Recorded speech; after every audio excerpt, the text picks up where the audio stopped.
कोई नहीं है। इतने प्यार करने वाले त्रिभुवन में कोई नहीं है, कोई नहीं जितने हमारी प्रिया जी। और सबसे बड़ी बात है, बड़ी से बड़ी गलती हो जाए ना तो हमारी श्री जी कभी गुस्सा नहीं होती। ठाकुर जी तो कभी कभी गुस्सा आ जाते हैं। जैसे पिता है ना, तो एक बार दो बार समझाया, तीसरी बार भी दो चार थप्पड़ लगाएगा, मना किया, लेकिन माँ हर बार आंचल में ही छुपाना चाहेगी। तो वात्सल्य समुद्र है हमारी प्रिया जी।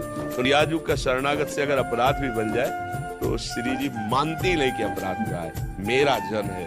और लाल जी श्री जी की बात बहुत मानते हैं। तो जब लाडली जी कहती मेरा जल है, तो उसका जितना रजिस्टर पुराना है ना उसको फेंक देते, जला देते। अब जा आगे बॉयफ्रेंड गर्लफ्रेंड का रिवाज चल रहा है ना, ये समस्या ही समस्या है। बच्चों को नजर नहीं आ रही ये बात। मान लो ये तो कामाशक्ति के कारण आगे बढ़ती, लेकिन आज हमारे संस्कार ही डाले जा रहे हैं, जिसे आप समस्या कर वही संस्कार डाले जा रहे हैं। अब बोलो एक लड़का कई बच्चियों से, एक बच्ची कई बच्चों से, क्या जीवन उनका होगा, क्या जीवन होगा? उनको तो पता नहीं कि इसका परिणाम क्या होता है। अब सोचो वो बच्चा 10, 12, 15 वर्ष की अवस्था में ही बेविचार दोष से युक्त हो गया।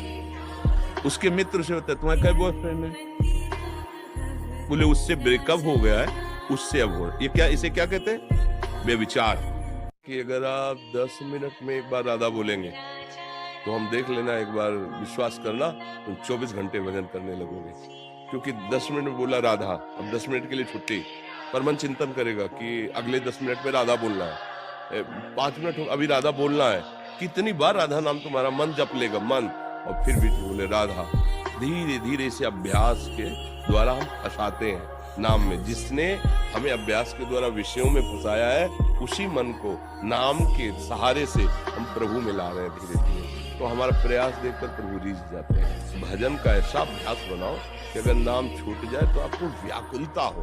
और एक बार सुनाया भी है कि जब गंगा किनारे भ्रमण करते थे तो नई अवस्था थी, तो अब हमें 10 किलोमीटर कोई गांव ही नहीं मिला और कोहरा छा गया, सर्दी का समय, अंधेरा। तो नई अवस्था थी तो थोड़ा मन में कि अब जैसे गांव नजदीक कोई हो तो मंदिर में रुक जाए जाके, या गांव का आश्रय लेकर किसी लता के नीचे पर है ना कि गांव के नजदीक है। भय सा लगा कि अब तो दूर हमको एक प्रकाश सा दिखाई दिया, जैसे वो गंगा किनारे वो खेती करते ना तरबूज आदि की, तो ऐसा आभास हुआ। हिम्मत आ गई कि शायद वहां कोई है। बहुत अंदर गिलानी हुई। उस दूर जो अपरिचित है, पता नहीं मेरी बात सुने कि ना सुने, उसका भरोसा कर लिया। मन को डांट लगाई, अरे तू कैसा है, हमारे साथ भगवान चल रहे हैं, उन्होंने हमको इस मार्ग में चलाया, उनकी तरफ तेरा विश्वास नहीं, तो घबराहट पैदा करा रहा है।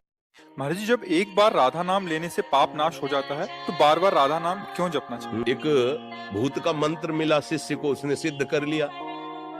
भूत प्रकट हुआ, तो कहा काम बताओ। ये काम 2 मिनट में कर दिए। भूत ने कहा काम बताओ। बोले अब तो काम नहीं, बोले उठा के पटक देंगे, जान से मार देंगे। हमें सिद्ध किया, हमें हर समय काम में लगाए रखो। भागे गुरुजी के पास, गुरुजी समस्या हो गई, हम तो भूत इसलिए सिद्ध किया था कि हमारा काम कर दे। वो कह रहा काम बताओ, कितना बतावे, वो जल्दी से जल्दी कर लेता है। अब क्या करें, वो कह रहा काम नहीं बताओगे तो मार देंगे। तो बोले ठीक। एक खंभा लकड़ी का ऐसे गाड़ दो और उसे कहो चढ़ो उतरो, और जब काम होगा तो उसे काम बता देंगे, यही काम है चढ़ो उतरो, तुम्हें वो मार नहीं पाएगा। समझ रहे हो ना, ये मन है भूत, ये मार देगा। कोई भी परिस्थिति वो ला दे तुम्हारे जीवन में, तुम हार नहीं सकते। केवल इतनी बात पकड़े रहना कि हर बात प्रभु से कहना। जहां आपके अंदर कोई भी अधर्म आचरण के लिए मन इंद्रियां प्रेरित करें, उसी समय आप प्रभु के चरणों में निवेदन करो, देखो प्रभु, देखो देखो ये कहां लिए जा रहा है, नाथ मेरी सामर्थ्य नहीं मैं बच पाऊं, आप देखो। पक्का मानना, कुछ भी हो जाए आपका अमंगल नहीं होने देंगे। एक तो उसी समय मन शांत होने लगेगा, पर यदि कोई ऐसी कुमार्गगामी प्रवृत्तियां हैं तो हृदय में बैठ करके प्रभु आपका मंगल विधान कर देंगे। श्रीमद् भागवत में वर्णन किया है, स्वयं प्रभु कह रहे हैं उद्धव जी से कि मेरा भक्त अभी जितेंद्री नहीं है। अगर ये सुनकर के हृदय में उत्साह ना हो प्रभु के चरणों की तरफ बढ़ने का, तो समझ लेना दुर्भाग्य ही है। स्वीकार करो। मैं सुख के लिए ही कोई चेष्टा करता है, चींटी भी चेष्टा करती है ना, कर्म करती है ना, वो देखना हो कुछ न कुछ पाने के लिए और लेके बड़ी मेहनत से जो उसे दाना वो सुख के लिए होता है और प्राप्त होता है दुख।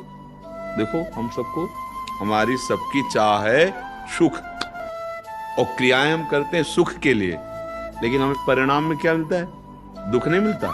इसका मतलब सही नहीं है।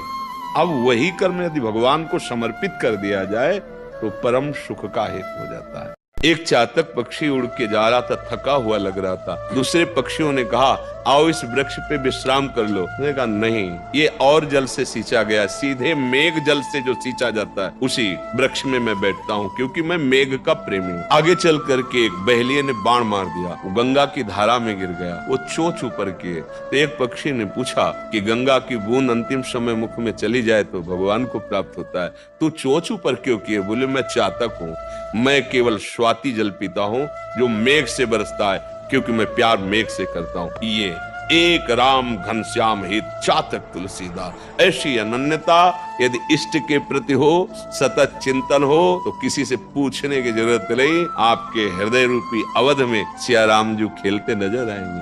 जैसे अपना बच्चा घर से बाहर निकल गया और बाजार में खो गया, अब उस पिता से पूछो कि सबसे ज्यादा आपको प्रसन्नता की वस्तु क्या होगी, तो दौड़ के बालक लौट के आगे छाती से लग जाए।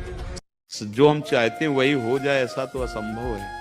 नहीं, सब चाहते हैं कि बढ़िया व्यवस्था, लेकिन चाह से केवल नहीं हो जाएगी, कर्म भी करना पड़ेगा उसके अनुसार। अच्छा, कर्म करते हुए सफलता नहीं मिल रही तो पूर्व का कर्म आपको बाधा पहुंचा रहा है। आप अच्छे पढ़े लिखे हो, आप स्वस्थ हो, आप वो पा सकते हो जो पाना चाहते हो, लेकिन नहीं बन रहा विधान, तो फिर उसका मतलब कोई हमारा कर्म है जो बाधा पहुंचा रहा है। भगवान का नाम जप करो, जैसी परिस्थिति में आए जीना सीखो, छोटा मोटा व्यापार कर लो, किसानी कर लो, कुछ करो, करके और जैसे बने वैसे जीवन को भगवान के चरणों में अर्पित कर दो। जाना तो है ही यहाँ, अगर अरबों खरबों भी जमा कर लोगे तो भी जाना ही तो पड़ेगा और यही सब छूट जाएगा, तो समय व्यर्थ मत करो। राधा राधा राधा।